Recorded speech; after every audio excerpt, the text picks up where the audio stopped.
How you doing, guys? This is Matthias Atva from Direct Dreadnought, your Dreadnought PS4 replay guy.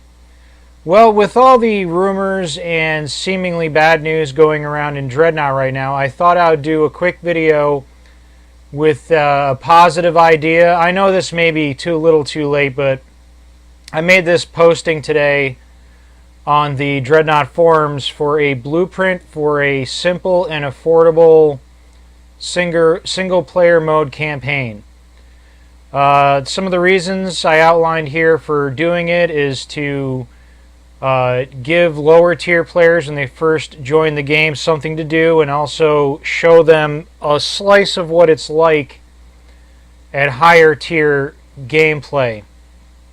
It's also an excuse to make new maps that can be later introduced to PvP play. And as an aside here, I really don't understand why the Havoc maps haven't been used for PvP play yet. And anything developed here could easily be transferred into PvP. It's also to showcase the Dreadnought lore. And for more experienced players, it's a way, if the queue times are low or you're a little burnt out, you can go in and try different builds or whatever in the campaign. And the basis of the campaign is that you're not using your own ships. In the campaign, you're provided ships that are appropriate for the campaign, and that you have access to that ship's entire tech tree, and before each mission you choose your modules as you see fit that you think will work for the campaign. The structure is that it's going to be very simple. Each campaign is going to have 5 parts. Each part will showcase one class of Dreadnought. So, for example, Stage 1 is going to be a Corvette stage. You can choose any of the 3 existing Corvettes in that tier. You can equip it any way you want to, and then go play the mission. And if you die, the mission ends. You have to replay it. Or if a mission specific objective fails, you have to replay it.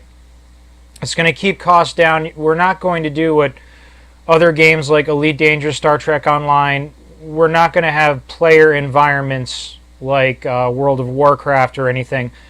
The beginning of each mission will have like a 30-second to 1 minute long introduction or story bit or description that's similar to the Battle of Atlantis promo released by Dreadnought. If you haven't checked that out, go ahead, check it out. I stick it in a lot of my videos because it's a really well done piece of art.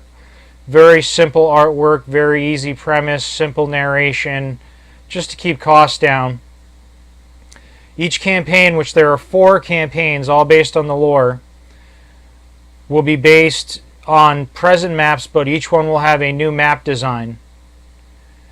Each campaign will be based on the existing lore, and for completing each stage of the campaign, you will get green credits. And you'll have special bonus objectives that award free XP. So you're not getting experience on your present ships. This is a way to, like, I'm low on credits, I'm a little burnt out, I'm going to play the campaign mode, get some extra credits for Tier 5. Or if you're a new player and Tier 1 and 2, you're not sure if the game's right for you, because it seems like a criticism of the game is that Tier 1 and 2 seem a little simplistic and they don't showcase 90% of the modules that are available to us later on. So this is a chance to gain credits and experience what it's like at higher tiers. Again, you won't be using your own ships. The ships will be provided. And we'll jump in right here. The first campaign is from the past. It's called Battle of Atlantis. You'll be playing yourself as part of, or playing one of the many ships as part of Captain Bix's Icon Special Operations Fleet during the Great Solar War. You'll be starting in the asteroid belt, moving to Jupiter, fighting over Drydock. You'll be going to Saturn, fighting over Ixion. Then you'll go to the Gates of Elysium in the Uranian sector, and then a new map called Neptune Orbit. It's going to be a very simple map with, instead of asteroids, it's going to be very similar to Rings of Saturn, except replace the rings with transhuman stations like the one I pictured in my lore video. Great, I have to say as an aside here, some really great concept art on the Dreadnought official site. I would go check it out. I included as much of it as I could in my lore videos. But that giant white ring, we'll use that in the center instead of the rings of Saturn central tube, and instead of ice asteroids, put ship debris. And the enemies will be modified Oberon ships that are reskinned similar to the Akaro hero ship to look like transhuman ships.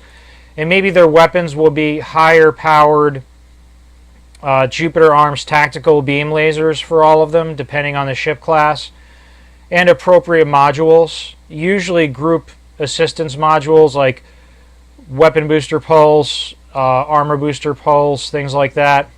The final boss will be a modified Oberon Dreadnought, which is called the Vainglorious. All this you'll be doing with Tier 3 ships. And again, for every map, depending on what it is, you'll be using a different class of ship. So this will be one of the 3 corvettes, one of the 3 destroyers, one of the 3 dreadnoughts, so on and so forth. And then at the end, it concludes with a quick story on how Bix decided to leave.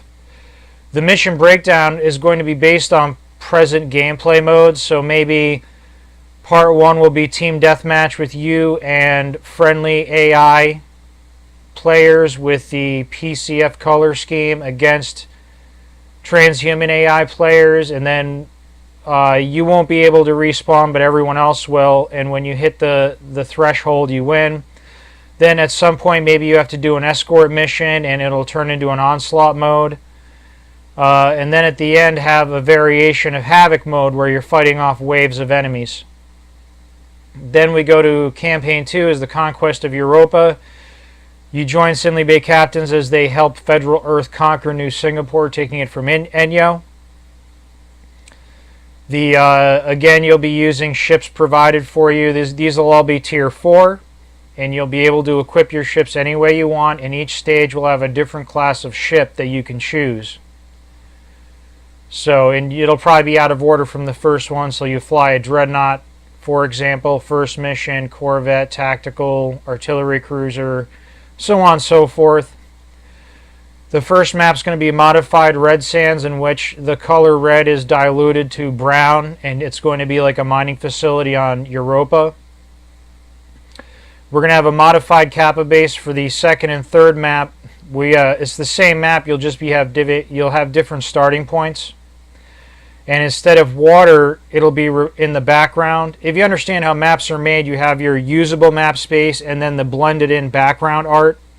And in the background, instead of water and ocean, we'll have a city skyscape based on the concept art for New Singapore.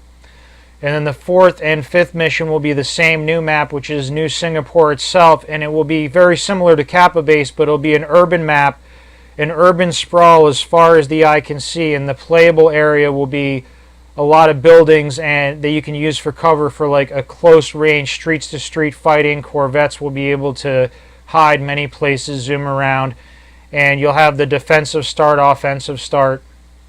And again, this will be like, let's say a team deathmatch and then an escort mission for onslaught, and the end will be fighting off waves of Oberon ships until the threshold is complete and you win. And each one of these maps will have a 30-second to a minute long introduction in the same vein as that artwork for the Battle of Atlantis video on the Dreadnought site and on the YouTube channel. Your enemies will be AI Oberon ships. You'll have friendly support from AI Aquila ships in Federal Earth colors. The final boss will be the Leviathan. If you read the Leviathan's backstory, it held off the attacks from Federal Earth on Europa at New Singapore for a long time, but it eventually lost the battle. And this will be that story. Campaign 3, I'm calling the Phobos incident, but I might make it associated with the new map in Saturn for Campaign 4. I just thought Phobos incident sounded cool. But this could be Phobos, the moon of Mars, or it can be that new map in Saturn. The way the maps are broken down, 4 maps are in Jupiter's system, 1 map is in Saturn's system, 1 map is in the Uranian system, and we presently don't have any maps on any of the home planets or the Atlantean system, which is the Neptune and the Neptunian moons. And there's presently, 3 maps? There's the tutorial, Havoc 1, Havoc 2. There's 3 maps for Sinley Bay and the asteroid fields. Actually 4 if you include Ryugu Haven on Ceres. So I wanted to make at least 1 map for Atlantean system and 1 new map for the Cronian system for Saturn. So we can easily make this a Jupiter Arms or Troja holding in Saturn instead of Phobos if people don't believe that Sinley Bay would be so bold to raid Martian territory because there'd just be too many Trojan ships. That's understandable. I can believe that. The rest of the campaigns are pretty true to lore. Campaign 3 is stretching it, but I was thinking to myself, Phobos incident sounds really cool, so that's what I made it. And the whole idea is that you are raiding either a Jupiter Arms shipyard on Phobos, on Mars, or again, you're raiding a Jupiter Arms planet in the Cronian system. And because of this incident, the Trojan Navy had enough of Sinley Bay, and it sparked the Dead Horde attacking Sinley Bay in Havoc mode. This was the straw that broke the camel's back for Troja. They got really annoyed with us at this point. And the first map is on Ryugu Haven. You hear about secrets of a shipyard and you want to raid it. And then there's Havoc 2 in the asteroid fields. A modified Rings of Saturn where the planet Jupiter in the background is replaced with the planet Saturn. But the rest of the map is the same. Because it says in the lore there's many Aquatech facilities throughout the solar system. So that map would match with very little modification and it would still be true to lore. A new map where you actually raid the shipyards either on Phobos in the Mars system or again this new map down here for Campaign 4, which would be in the Cronian system, which is Saturn. And then they get mad and they chase you back to Sinley Bay and your final map is on Havoc mode. And the Jupiter Arms AI ships will be your bad guys and the final boss will be a Super Jutland with armor booster pulse escorted by 2 Vigos. And instead of a lot of the bosses like in Havoc or in other campaigns where you're dealing with tacticals, this is a really intense boss where you can kill him, he's not being healed, but it's 3 ships that are Jupiter Arms based firepower. And they're just slamming into you. So I thought that would be an interesting break and an interesting challenge. Last campaign is at Tier 5. Again, all ships provided to you. You're not using your own ships. So if you're a brand new Tier 1 player and you play the campaign mode, you get a taste of what it's like for Tier 5. In one of these missions, you get one of the classes of ships available at Tier 5, and you get to kit it out the way you want and, you know, play a map against Tier 5 AI players with a fully decked out Tier 5 ship that cost you nothing. And you're not getting experience on any of your ships, you're just getting green credit rewards and bonus free XP where appropriate. So the last campaign, Campaign 4, is called Rebellion at Ganymede. And this is based on the story around the Athos. Join Sinley Bay captains as they assist the Trojan Navy or the Jupiter Arms Navy, escorting a relief convoy to put down a rebellion at Ganymede. And it's a 5-part mission, 1 for every class of ship in Dreadnought, as usual. First one's at Ryugu Haven, where you meet up with the convoy. You pick up some supplies at Red Sands on Callisto, which is a Troja Jupiter Arms holding. You then go to get more troops and supplies from a Jupiter Arms or Troja holding on Saturn. This is totally up to the developers, what kind of map they make it, and what kind of planet, what kind of lore. As long as they put something else besides Ixion in Saturn. So then you have to escort. There's going to be a lot of onslaught missions in here. You're going to escort the command ship. If it gets destroyed, or if you're destroyed once, the mission is over and you have to redo the mission. Everyone else, all the AI players, get to respawn to simulate waves of ships. When you reach the threshold, you complete the mission, get your credit reward. Then you have to make a pit stop at Amirani, and then you have to go to Ganymede, which is where dry dock is. I didn't know if you know that. All the enemy ships will be Aquila Vector ships that they're supplying to the rebels, because Aquila Vector, or Federal Earth, is trying to spark a rebellion to lower the power and influence of Troja and Jupiter arms, but they don't want to get blamed for it. So this is their covert mission. They're supplying Aquila ships to the rebels. You assist in a brand new Athos with Kataro escorts, and at the end of the mission, they like you so much and they've been bossed around by Troja so much that they offer to defect to Sinley Bay at the end after the last mission. And the final boss is a Super Octa, a brand new, at this time, Aquila